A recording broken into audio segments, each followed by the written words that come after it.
tous, bienvenue à Event News TV. Nous nous retrouvons sur ce plateau dans le cadre de notre émission Les Grandes Questions d'Actualité. Pour ce numéro, nous sommes avec le docteur Sylla Mamadou. Sylla Mamadou est président CI France, membre des instances du PDCI RDA, décoré dans l'ordre du bélier du PDCI RDA aussi, et puis ensuite président Génération Houphouët-Boigny. Autant de titres qui nous amènent à lui poser la question, mais jusqu'à quand vous allez vous arrêter, monsieur le président? Écoutez, je tiens à vous remercier et à remercier Event News TV de m'avoir donné l'occasion de m'exprimer. Effectivement, c'est une reconnaissance. Il y a des titres honorifiques et je crois que tant que je vivrai, je pense que les nominations doivent s'accentuer. Oui, mais vous avez aussi dit tantôt, quand nous étions en offre, que vous avez aussi d'autres nominations. Parlez-nous-en, s'il vous plaît. Non, effectivement, bon, président de la CI France, aussi président, comment je peux appeler ça, délégué, j'ai été pendant 10 ans le président de la jeunesse du PDCI RDA France-Europe et aussi délégué général du PDCI RDA par intérim, au moins 3 ans. Alors, Génération Houphouët-Boigny, bien sûr, président de la Génération Houphouët-Boigny au décès du président Félix Houphouët-Boigny. Donc, je crois que ce sont ces 3 titres. Et non seulement ça, je suis aussi décoré dans l'ordre du bélier du PDCI RDA. Donc je pourrais aussi m'exprimer en tant que membre des instances du PDCI RDA et décoré dans l'ordre du bélier au PDCI RDA, dans les instances surtout. Je peux parler à tout moment du PDCI RDA, comme les Anglais disent, anytime, any day. Okay. Alors, comment se sent-on quand on sort du costume de président de CI France, dont les résultats n'ont pas été prononcés au deuxième tour de la présidentielle de 2010? Ouais, effectivement, c'était pas du prophète de mon équipe et moi, mon équipe constituée de tous les partis politiques, que ce soit le RDA, l'UDC, l'UDPCI, le PDCI RDA, le FPI. Nous avons été élus. C'est du fait de la CI centrale. Bamba Yacouba, je l'ai dénoncé à plusieurs reprises sur la RTI de vérité, que Bamba Yacouba s'est assis sur les résultats de la France au deuxième tour. Sinon, il y a bel et bien eu des votes ici en France, sur 28 bureaux de vote. Il y a eu 8 bureaux de vote qui sont partis en fumée par le fait des gangsters du RDA. Et ça, je l'ai dit, je persiste et je signe. Alors, vous persistez, vous signez les résultats que vous déteniez ici. Qui est-ce qui avait gagné ces élections en France?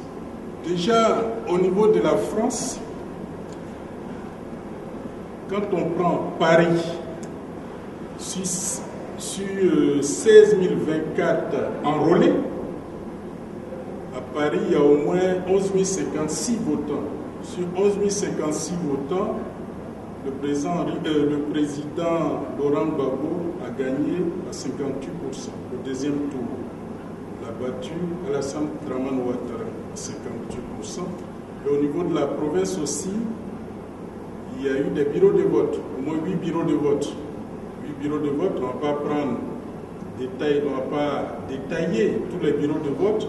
Mais il faut savoir que au niveau de Marseille, au deuxième tour, déjà au premier tour, le président Gbagbo avait gagné à Marseille à 70%. Donc au deuxième tour, les bulletins de vote des enrôlés de Marseille, des électeurs de Marseille, ont été envoyés à Metz. Alors qu'à Metz, on n'a pas de consulat, c'est-à-dire d'Abidjan. À l'époque, le responsable logistique d'alors, qui est RDA, le responsable logistique de la CI depuis Abidjan, a envoyé les bulletins à Metz, les bulletins des électeurs de Marseille à Metz, alors que nous n'avons pas de consul à Metz. C'était fait à dessein, parce que dès le premier tour, le président Gbagbo Laurent avait gagné 70%. Il avait 70% des voix à Marseille. Et puis à Lille, le président Gbagbo a gagné. Bien sûr, quand nous prenons Strasbourg, il n'y a pas eu de débat. Le président Gbagbo a remporté les élections.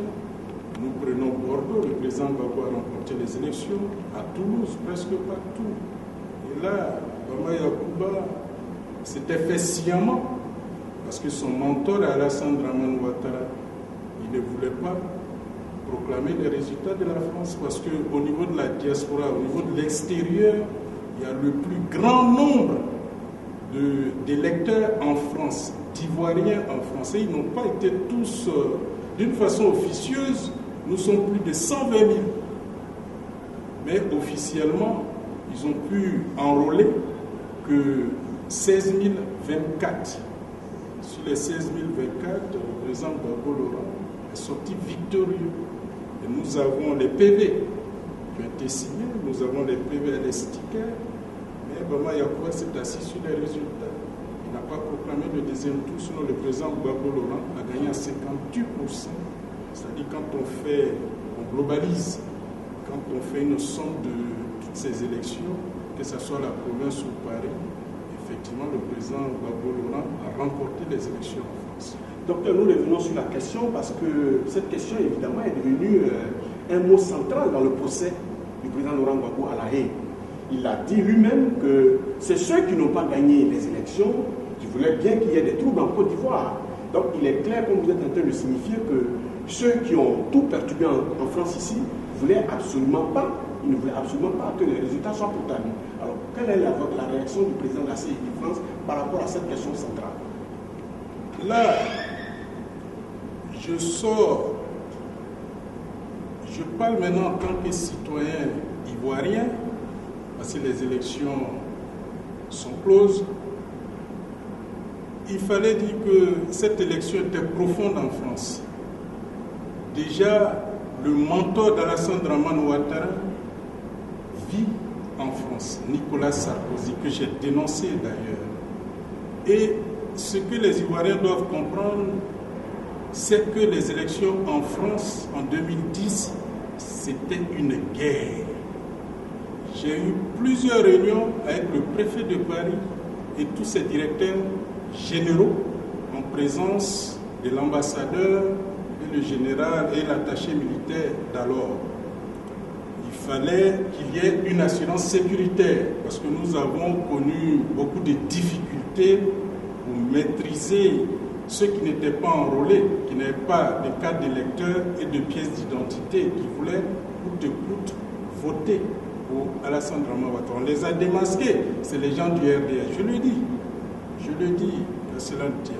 Donc, ce que vous devriez savoir, c'est qu'ils se sont dit, ils ont leur mentor Nicolas Sarkozy, qui était président de la République en France, il fallait à tout prix qu'Alassane Dramane Ouattara gagne en France. S'il ne gagne pas en France, il faut renverser les résultats. Malheureusement pour eux, je suis une personne intègre qui ne mange pas de ce pain, de cette magouille. Je l'ai dit dans les interviews qui sont venus me voir, je leur ai dit non, je ne marche pas. Vous avez fait enrôler, d'après vous, vos électeurs. Vous êtes en train de me dire que vous avez été approché, c'est ça? Oui, effectivement, je l'ai dit et je le répète. J'ai été approché par qui? Des gens du RDR. Des gens du RDR, des gens de Alassane Dramane Ouattara. On dit, écoute, il faudrait que le président Gbagbo Laurent puisse perdre en France parce que Nicolas Sarkozy, on ne peut pas comprendre. Je leur ai dit, mais c'est vrai, effectivement, les élections en France, ce n'est pas le nombre, c'est symbolique. Parce qu'au niveau de la Côte d'Ivoire, il y a au moins plus de 6 millions d'électeurs. Alors qu'ici, il y a à peu près 16 000 et quelques électeurs, personnes qui ont été enrôlées. Donc c'est symbolique, mais pour eux, même si c'est symbolique, il faudrait que leur mentor, Alassane Dramane Ouattara, puisse gagner les élections ici. Je dis non, je suis une personne intègre, il faut aller aux élections. Vous avez magouillé pendant l'enrôlement en en allant prendre des faux extraits de naissance, faire enrôler vos gens. Vous dites, une élection, c'est le nombre. Donc si c'est le nombre, allons aux élections. Nous sommes allés aux élections. C'était difficile parce que ils ont saccagé au moins 8 bureaux de vote. C'était très difficile. Ils ont saccagé 8 bureaux de vote sur les 28 bureaux de vote. On a réussi à canaliser, on a réussi à sauver plus précisément 20 bureaux de vote sur les 28 bureaux de vote. Donc il fallait proclamer les résultats. Donc sur ces 20 bureaux de vote à Paris, le président Gbagbo Laurent a bel et bien battu Alassane Dramane Ouattara à 58% de voix. Et en province, il a battu Alassane Dramane Ouattara à plus de 60% de voix. C'est ça la réalité. C'est ça. Ils disent qu'ils sont au pouvoir aujourd'hui. Je lui dis. À chaud, je l'ai dit. Et je continue, je persiste. J'ai signé, je persiste. Le président Gbagbo Laurent a gagné les élections en France. Nous avons les PV. Nous avons tous les PV. Sans magouille. Ils le savent. Donc c'était une honte pour eux. Pour revenir à votre question, c'était une honte pour eux. Il ne fallait pas proclamer les résultats de la France.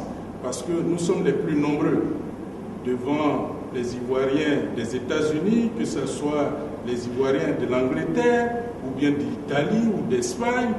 Il y a plus d'Ivoiriens et plus d'électeurs en France. Voilà, donc là, même si le résultat est symbolique en France, pour eux, c'était un échec cuisant pour leur mentor. Donc, il ne fallait pas proclamer. Et c'est ce que Bamba Yakuba a fait. Il n'a pas proclamé les résultats au deuxième tour de la France. Alors, donc, j'ai dénoncé cela. Je crois que le message est passé avec toutes les preuves tangibles. Alors, docteur, d'aucuns vous taxent en réalité de caméléon politique. Que répondez-vous à vos détracteurs? Parce qu'on ne comprend pas que vous soyez membre du PDCI-RDA et que vous souteniez le président Laurent Gbagbo. Les gens ne comprennent pas. Alors, quelle réponse donnez-vous à vos détracteurs? Bon, caméléon politique, c'est trop dit. Je ne suis pas un caméléon politique, parce que le caméléon, il change de couleur partout où il est. Moi, je ne change pas de couleur. Jusqu'à preuve du contraire, je suis PDCiste. Et je suis membre des instances du PDCI-RDA et décoré dans l'ordre du pays. Personne ne peut m'enlever cela. C'est une reconnaissance. Ça veut dire que j'ai fait mes preuves au sein du PDCI-RDA. Et je suis un homme de conviction. Ils le savent. Je suis un homme de conviction et je n'ethnise pas la politique. La preuve, étant PDCI-RDA, je vous prends l'exemple de 2000. En 2000, en 1999, le président Henri Konan Bédié a été bouté du pouvoir par un coup d'État. Je ne suis pas baoulé, je ne suis pas à Caen plus précisément, je suis du Nord, je suis un nordiste à 100%. Il y a eu le combat interne au sein du PDCI-RDA. J'ai dit non. Dans nos textes, il faut respecter les textes. Il a été bouté du pouvoir d'État, mais il n'a pas été chassé de la tête du PDCI-RDA, même s'il est en exil. Donc il y a eu un congrès extraordinaire en 2000. Le président Gbagbo Laurent n'était même pas encore le président de la République. J'ai mené ce combat. Nous étions 15 et il y a 5 qui sont décédés. Jean-Michel Kouar, Sekou Sangaré, Tapé Koulou Laurent, Elenga Etienne et bien d'autres. Donc les 10, nous avons mené une stratégie. Parce que ceux qui n'ont pas encore compris, ils ne savent pas que le monde change. Quand on a la conviction et qu'on est sûr de ce qu'on fait, je crois que le président Bédié n'a pas compris que le monde change. Le monde a changé. Donc il faut adopter une nouvelle stratégie. Donc nous avons adopté une nouvelle stratégie pour donner la plénitude du pouvoir au président Henri Konan Bédié en 2000, au congrès extraordinaire de 2000. Le président Gbagbo Laurent n'était pas au pouvoir. C'était Gueye qui était au pouvoir. Et le président Henri Konan Bédié était en exil. Quand nous sommes arrivés, il y a des membres des instances, pas les moindres, nos aînés qui disaient « Mais comment vous avez fait pour entrer en Côte d'Ivoire ?» Parce que vos 15 noms ont été donnés à l'aéroport. On dit non, écoutez, déjà, nous avons fait un mini-congrès pour investir le président Henri Konan Bédié depuis la France, alors qu'il est en exil. On l'a investi pour dire que c'est lui, le président du PDCI-RDA, et nous revenons à ce congrès extraordinaire au Palais des Sports devant plus de 30 000 personnes pour vous dire d'appliquer les textes. Et c'est ce que j'ai fait. J'ai représenté toutes les délégations de l'extérieur du PDCI-RDA, que ce soit la France, que ce soit les États-Unis, que ce soit l'Angleterre, que ce soit la Suisse ou toute l'Afrique. J'étais le porte-parole de toutes ces délégations devant plus de 30 000 personnes au Palais des Sports de Treichville, à ce congrès qu'on appelait le congrès de tous les dangers. Le président Gbagbo Laurent n'était pas encore le président de la République, c'était le président Guéhi. Et c'était encore dur, difficile, parce qu'on avait affaire à beaucoup de miliciens à l'époque. Ça tuait partout. On voyait les corps chancher dans les différentes rues. Et c'était un risque pour nous. Je suis monté au créneau parce qu'à cette époque, nos petits frères comme les Kakabé ont été bâillonnés, on ne les connaissait pas trop. Je suis monté au créneau et effectivement, j'ai disséqué les articles du PDCI-RDA pour dire aux gens de respecter les textes du PDCI-RDA. Henri Konan Bédié était assis à Beethoven, chez lui tranquillement en France. Nous avons couru ce risque sans aucune largesse d'Henri Konan Bédié ni du PDCI-RDA. Ça veut dire que c'est l'amour du PDCI-RDA qui a fait que nous sommes allés défendre nos statuts et règlements intérieurs pour donner la plénitude du pouvoir au président Henri Konan Bédié, pour qu'il soit à la tête du PDCI-RDA. Et c'est ce qui a été fait. C'est ce qui a été fait. Comme notre constitution est bien claire, effectivement, au sortir de ce congrès, nous avons gagné. Les gens ont compris, c'était difficile, parce que 3 jours de congrès difficile, parce que l'UDPCI n'existait pas. Le président Guéhi Robert voulait s'accaparer du PDCI-RDA pour avoir une machine électorale. Nous avons dit non, nous ne pouvons pas accepter cela. Et effectivement, on a gagné ce combat sans armes, avec les idées, avec les arguments solides, bien sûr, et avec les thèmes juridiques. Et c'est ce que nous avons fait. Et le président Henri Konan Bédié est devenu le président du PDCI-RDA. On m'en voulait, surtout mes aînés, comme Fologo, ou les Lamine Fatiga m'en voulaient. Ils disent, mais comment tu es nordiste, 100%, au lieu de nous soutenir, tu soutiens Baoulé. J'ai dit non, j'ai une conviction. Le président Henri Konan Bédié ne m'a jamais nommé DG ni ministre quand il était à la plus haute fonction de l'État. Voilà. Donc, pour moi, c'est une conviction. J'ai des principes. Et ces principes-là, mes amis et moi, nous leur avons dit de respecter les textes, les statuts et règlements intérieurs. Alors, docteur Sylla, justement, comme vous êtes sur le chapitre des textes et des règlements qui régissent le PDCI-RDA, aujourd'hui, la situation qui se présente au PDCI est exactement similaire à ce que vous évoquez là. Votre jeune frère, comme vous l'avez nommé tout à l'heure, Kakabé, dénonce le fait qu'après 79 ans passés, Bédié veuille encore briguer la présidente du PDC alors que les textes ne lui permettent pas cela. Alors, vous qui avez été farouche défenseur des textes, quand il fallait défendre Bédié, qu'est-ce que vous répondez aujourd'hui à Bédié? Aujourd'hui, je suis très heureux. C'est-à-dire, j'ai eu tort d'avoir raison trop tôt. D'avoir eu raison trop tôt. Ouais, exactement. Voilà, j'ai eu tort d'avoir eu raison trop tôt. Déjà en 1995, on a mené un combat pour mettre le président Henri Konan Bédié à la tête de l'État. En 1995. C'est-à-dire, non, déjà au décès du feu Félix Houphouët-Boigny. En 1993. Oui, déjà là-bas. Déjà là-bas. En 1993, on a mené ce combat en sourdine. Et après, en 1995, il fallait aller à une élection. pour la magistrature suprême, qui n'a rien à voir avec le PDCI-RDA. On a mené encore ce combat pour mettre le président Henri Konan Bédié à la tête de la magistrature suprême. Et au niveau du PDCI, je viens de vous le relater, il a été bouté du pouvoir de l'État, mais pas à la tête du PDCI-RDA. Donc, nous avons fait respecter ce texte, je suis monté au créneau, et les congressistes, les membres des instances du PDCI-RDA, les secrétaires généraux ont compris le message et ça a été fait à l'applaudimètre.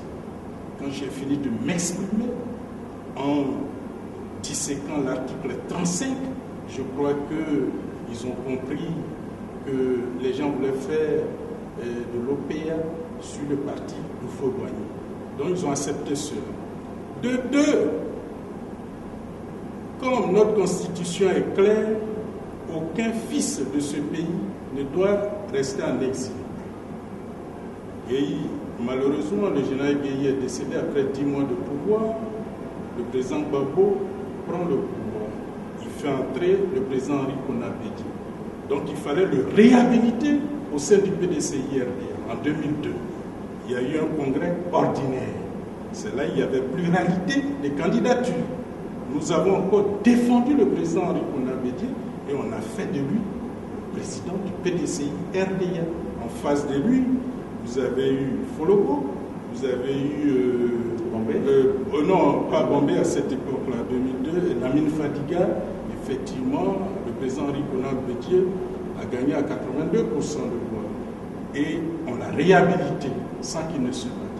Mais aujourd'hui, il faudrait qu'ils comprennent que le monde a changé. Et là, vous vous adressez à Bédié. Oui, oui, il faudrait qu'ils comprennent que le monde a changé. Je vais revenir à votre question. Mon jeune frère Kakabé, c'est-à-dire Kwadwo Konan Bertin, que j'appelle mon frère d'armes, parce que nous avons combattu au sein du PDCI-RDA ensemble.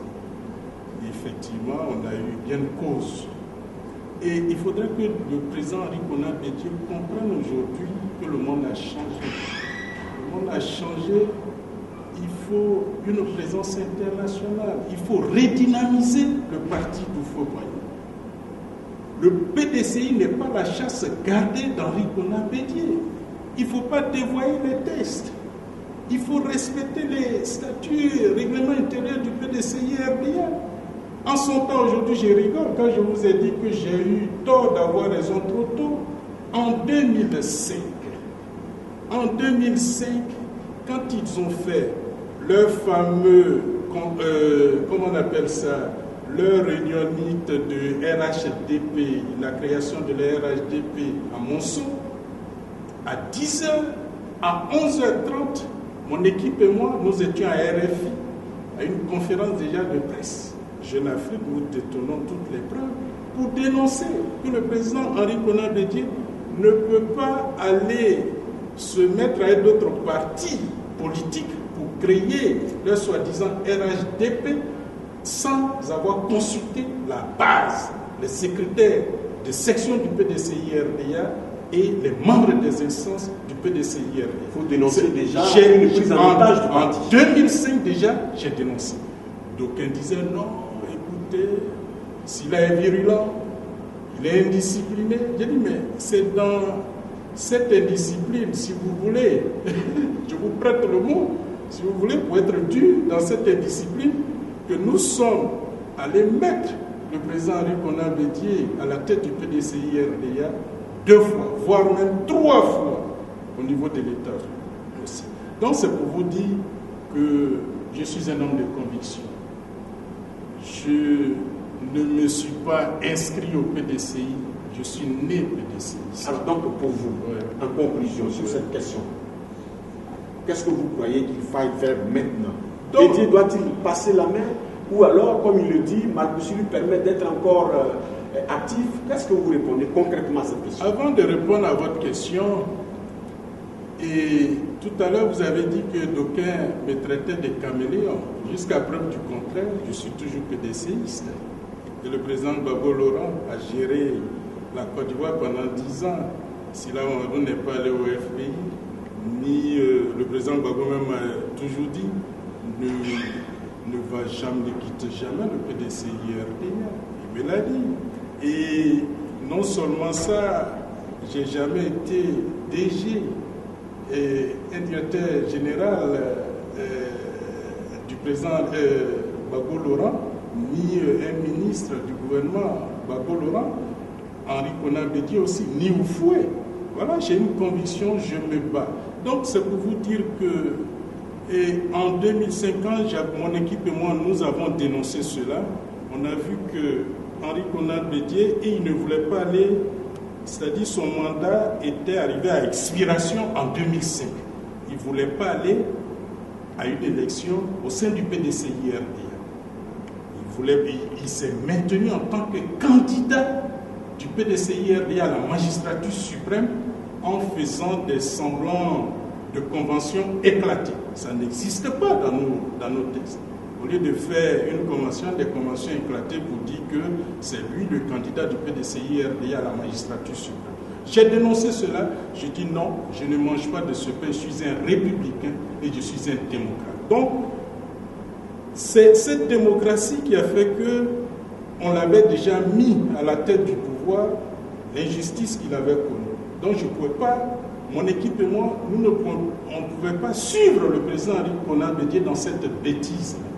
C'est pourquoi on a décidé, d'autres se sont terrés chez eux, et nous avons décidé de soutenir un démocrate qui est le président Gbagbo Laurent.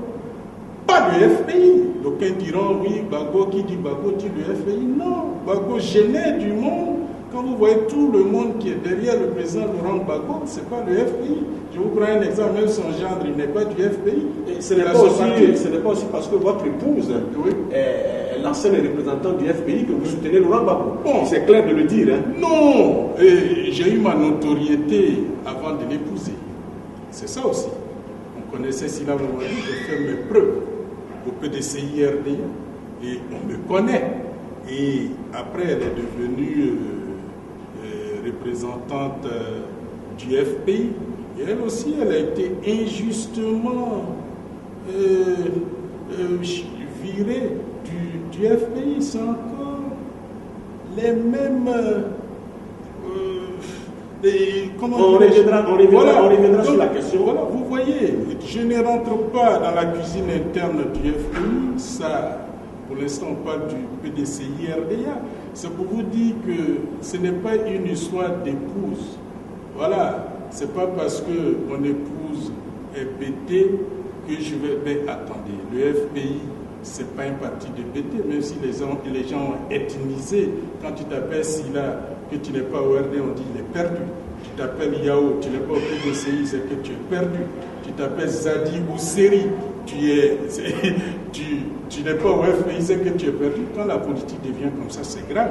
La preuve au sein de mon propre parti, celui que j'ai toujours défendu, je suis monté au créneau, comme on le dit dans le jargon Zoulou, bien sûr.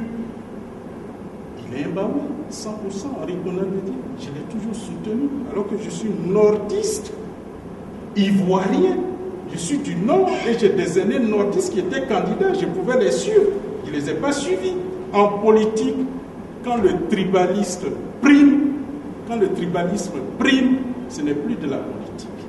Je n'ethnise pas la politique. Il faudrait que beaucoup comprennent cela. Et c'est ce qui a fait qu'aujourd'hui, l'Ivoirien est têtu comme un mort et courageux comme un prince en soutenant mordicus le combat du président Laurent Gbagbo.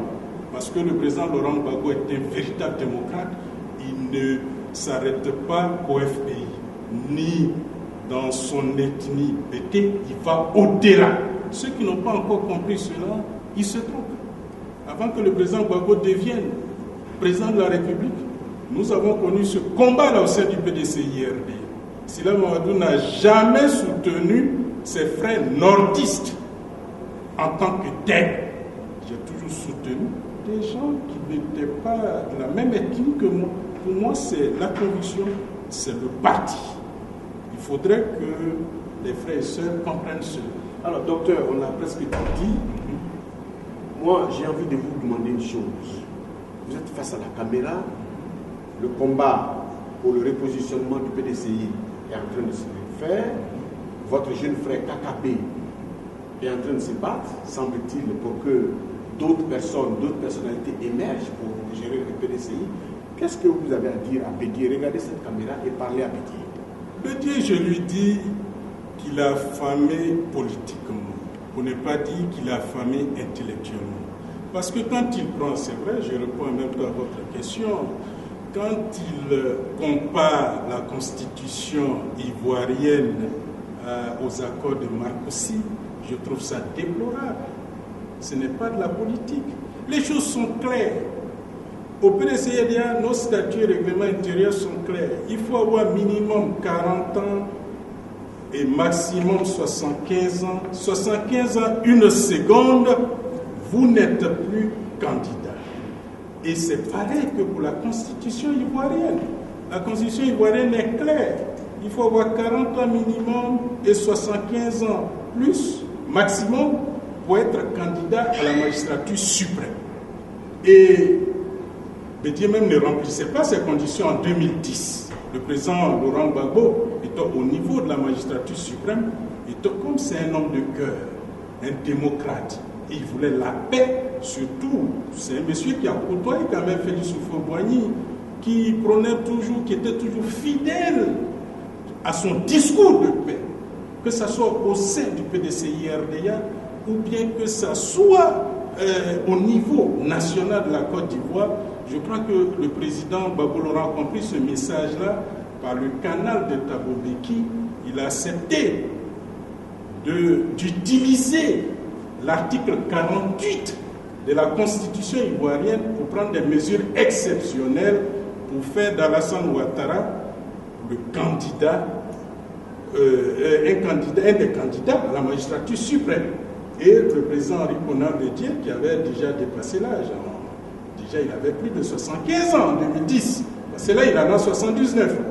Donc, il est humain, le président Gbagbo, c'est un démocrate. Le président Gbagbo ne peut pas penser que quelqu'un peut détruire son ami. Donc, c'est pour dire, et après tout cela, j'entends le président Henri Konan Bédié dire que le président Gbagbo Laurent est un tyran. C'est vrai, je préfère être avec un tyran qu'un destructeur. Le président Henri Konan Bédié est un destructeur. Il a détruit le PDCI-RDA. Parce que c'est quand il a pris le PDCI-RDA, nous lui avons fait confiance. Et je suis libre.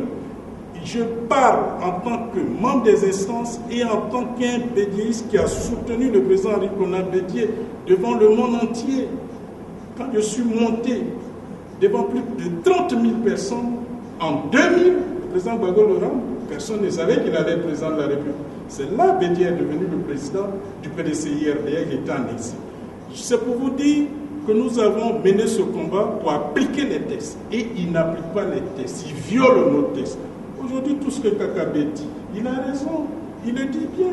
Il a plus de 79 ans. Et pardon, il a plus de 75 ans.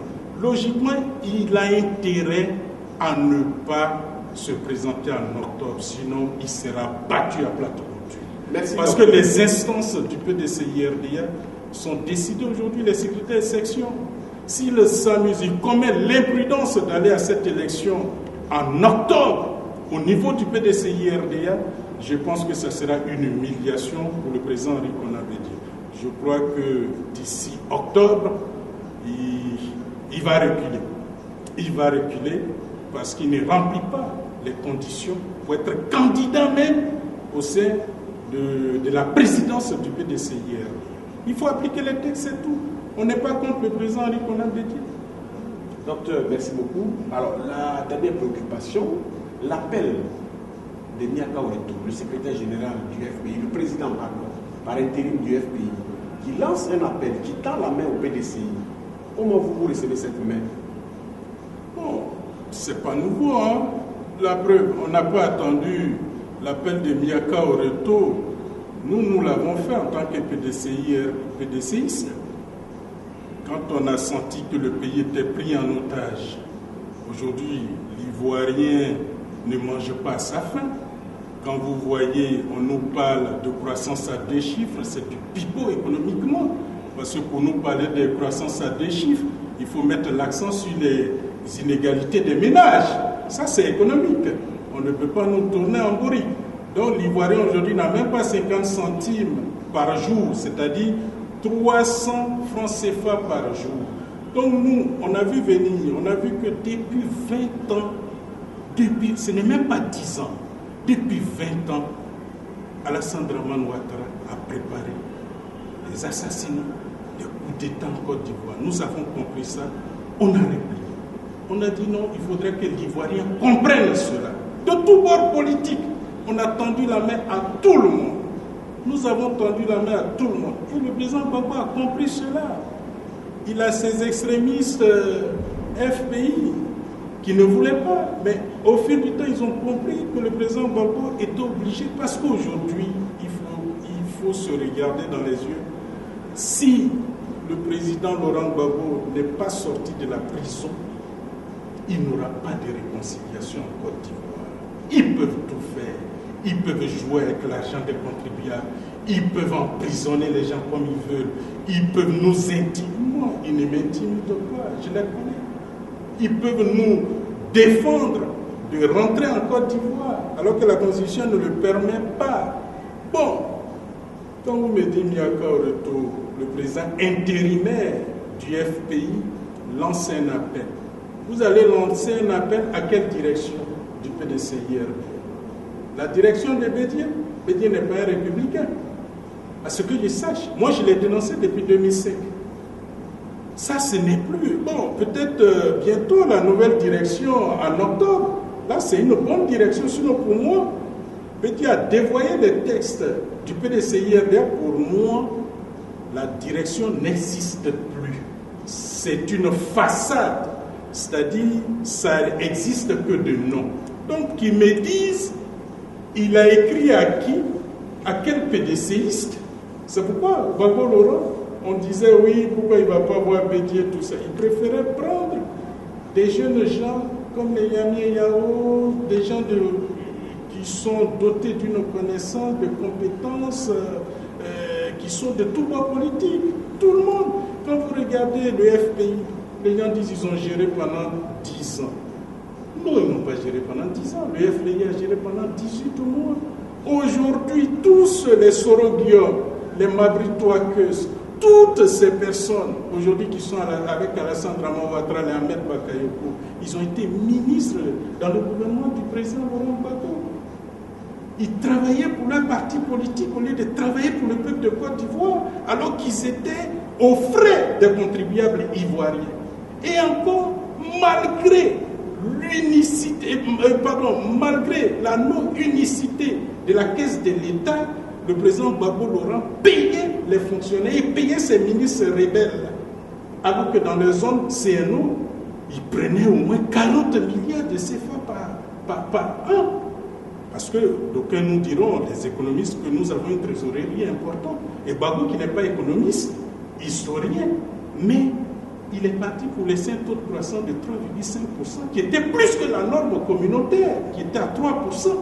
Donc, vous voyez, aujourd'hui, on veut nous faire croire à des conneries, des âneries. Moi, c'est pour vous dire que, pour moi, c'est la Côte d'Ivoire qui prime. La Côte d'Ivoire qui prime. Si on veut aller à une réconciliation, il faudrait qu'on soit sérieux. Aujourd'hui, la Côte d'Ivoire est prise en otage. Les étrangers ont pris le pays. Nous avons compris ça tôt. C'est pourquoi je ne me suis pas, sinon je serais ministre depuis ou DG. Jamais. J'ai refusé cela. Vous êtes en train de dire que les étrangers ont pris la Côte d'Ivoire en otage. Allez au fond de votre Je le dis, parce que vous, je ne sais pas, vous êtes de quelle ethnie, mais ça m'étonnerait que vous soyez nordiste comme moi. Parce que vous n'avez pas un nom à consonance nordiste. Mais ce que des Ivoiriens qui ne sont pas nordistes, quand ils voient, par exemple, Sila Mamadou, ils disent, quand vous vous appelez Sila en Côte d'Ivoire, je vous le dis, ce n'est pas pour être xénophobe, je ne suis pas hostile aux étrangers, je ne suis pas xénophobe ni tribaliste, mais quand vous vous appelez Sila en Côte d'Ivoire, c'est que vous venez de Samatigila ou bien de Diémé. Si vous ne venez pas de Samatigila ou Diémé, si vous dites je suis Sila de Gagnoua ou bien Sila d'Abidjan, c'est chez les Hébriens à Abidjan. Et Gagnoua, c'est pour les BT. Si vous dites c'est que vous venez du Mali ou Guinée ou Sénégal, je ne suis pas un parce que nous, si la Côte d'Ivoire brûle demain, on ira où? Moi, si je vais au Mali, ils vont me chasser. Je n'ai personne là-bas. Je vais au Sénégal, ils vont me chasser. Je vais en Guinée, ils vont me chasser. Je ne parle même pas le même patois que vous dites le Djoula. Non, on est des malinqués. C'est le faux et malinqué. Mais ça, c'est pas de la réconciliation que vous prenez là. Oui, je prends la réconciliation, mais à un moment, il faut se dire la vérité. Parce que quand on prend le cas de l'Afrique du Sud, on nous dit réconciliation. Mais c'est nous berner. Vous dites réconciliation, les gens sont en prison, les Afingessans sont en prison. Il y a plus de 400 Bagboïs qui sont en prison. 795. Voilà, c'est plus de 400. Voilà, pour être précis, 795 comme vous le dites. Mais moi je dis plus de 400. Et vous avez plus de 100 000 Ivoiriens qui sont en exil, qui sont dotés des connaissances, des compétences. Aujourd'hui, nous voyons dans nos universités, ils sont à la recherche des profs, parce que tous les procès sont partis. Il n'y a personne. Les vrais commis de l'État ne sont plus en Côte d'Ivoire. C'est les étrangers qui sont là-bas, il faut le dire. En Afrique du Sud, on a connu ça. Ils ont vécu cette difficulté pendant 90 ans. Et Mandela fait le don de lui-même, le don de soi, comme on le dit, pendant 27 ans en prison. Il est sorti, il a fait 5 ans à la magistrature suprême, il est quitté. Aujourd'hui, c'est pour vous dire, c'est vrai, la langue officielle qui est l'anglais en Afrique du Sud, vous pouvez même travailler dans l'administration en parlant le patois, le Kossa ou le Zoulou. C'est comme en Côte d'Ivoire, vous travaillez dans l'administration avec le Bété, ou bien le Baoulé, ou bien le Malinké. C'est dire que c'était dur, alors qu'il y avait des tueries, des assassinats en Afrique du Sud. Ils ont été passés. Il y a eu l'endurance. Mais nous, on ne peut pas nous dire, venez à la réconciliation, vous arrivez, on vous met à la DST dans un conteneur, ou bien on vous met à la Maca, ou bien on vous met en résidence surveillée. Si Dieu ne te protège pas, tu meurs. Moi, je n'appelle pas ça la réconciliation. J'appelle ça une façade de la réconciliation. Donc, Miaka Reto, je ne sais pas avec quelle direction. Si c'est avec Bédié, le débat est creux et le débat est déjà clos pour moi parce que bientôt, d'ici 2 mois, Bédié ne sera même plus. Pour moi, depuis 2005, son mandat est expiré à la tête du PDCI-RDA. Il n'est plus le président du PDCI-RDA. C'est nous qui avons mis Bédié à la tête du PDCI-RDA. Donc, il y a encore retour ce truc. Je ne sais pas avec quelle direction. Avec quelle direction? Et puis vous dites, vous allez à une réconciliation. J'étais déçu parce que quand je vois, je respecte bien ce parti FPI. Quand je vois, ils disent qu'ils sont des membres influents du FPI. Et en face de la RTI, une fois, je regardais, je vois que le gouvernement qui était là, c'était des plaisantés qui étaient en face de Miaka Reto. Des gens politiquement qui sont plats. J'ai dit, mais c'est ça leur négociation et réconciliation. Et là, je crois qu'ils doivent repartir encore le 27 juin. Il ne faut pas qu'ils jouent avec les Ivoiriens. Les Ivoiriens aujourd'hui, ce qu'ils demandent, d'abord, nous, au sein du PDCI, c'est redynamiser notre parti. C'est aller au Congrès, finir avec l'ère Henri Konan Bédié. Parce qu'il est vieux, il ne peut plus rien faire pour le PDCI-RDA. Quand il dit que la Côte d'Ivoire a besoin de lui, c'est du pipeau. Et aussi, il faudrait que nous libérons la Côte d'Ivoire. Nous libérons la Côte d'Ivoire pas avec des armes, mais avec des arguments solides. Des arguments solides avec la bataille, c'est-à-dire l'endurance, la patience. Nous libérons la Côte d'Ivoire et pour redynamiser l'économie de la Côte d'Ivoire, repenser l'économie de la Côte d'Ivoire. Vous voyez, jusqu'ici, c'est de l'amateurisme. On nous distrait. Moi, la distraction, je ne rentre pas dedans. Merci, Président. Merci. C'est sur ce note que nous allons clore cet entretien. Nous remercions le docteur Sylla Mamadou qui nous a tenus en haleine pendant presque une quarantaine de minutes. Il a dit tout ce qu'il avait envie de dire et il les a dites avec la vigueur qu'on lui connaît. Merci à vous, chers téléspectateurs d'Events News, pour votre fidélité. Et je vous invite à nous suivre constamment sur votre télévision. Et merci pour tout ce que vous regardez chez nous et tout ce que vous voyez et pour votre fidélité. Merci.